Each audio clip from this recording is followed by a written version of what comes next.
అందరికీ నమస్కారం. కోట శ్రీనివాసరావు గారు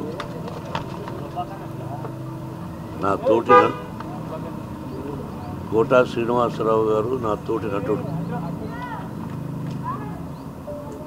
ఆయన అకాల మరణం చెందిన రోజున నేను హైదరాబాద్లో లేను,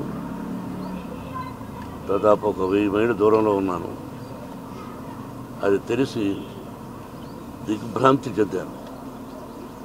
అంటే కన్నప్ప సినిమా రిలీజ్ అయిన రోజున ఫోన్ చేసి,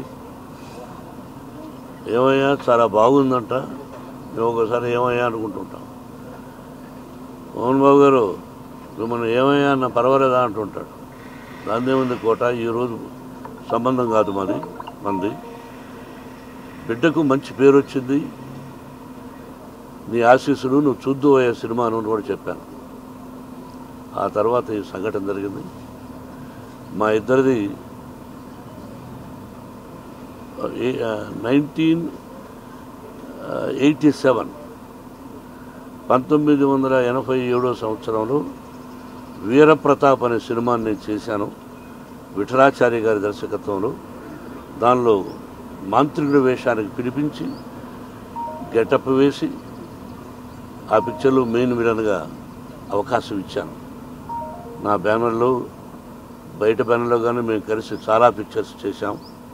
ఒక గొప్ప నటుడు, ఏ డైలాగునైనా అవలీలగా చెప్పగలడు, అటు విలన్ గాను కామెడీ గాను ఒక డిఫరెంట్ టైప్ ఆఫ్ మాడ్యులేషన్లో చెప్పగలిగిన మంచి నటుడు మన కోట శ్రీనివాసరావు.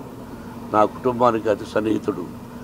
అతని మరణం నా కుటుంబానికే కాక సినిమా పరిశ్రమకు కూడా చాలా తీరని లోటు. వారి ఆత్మకు శాంతి, వారి కుటుంబానికి మనశ్శాంతి కలగాలని కోరుకుంటున్నాను. Thank you.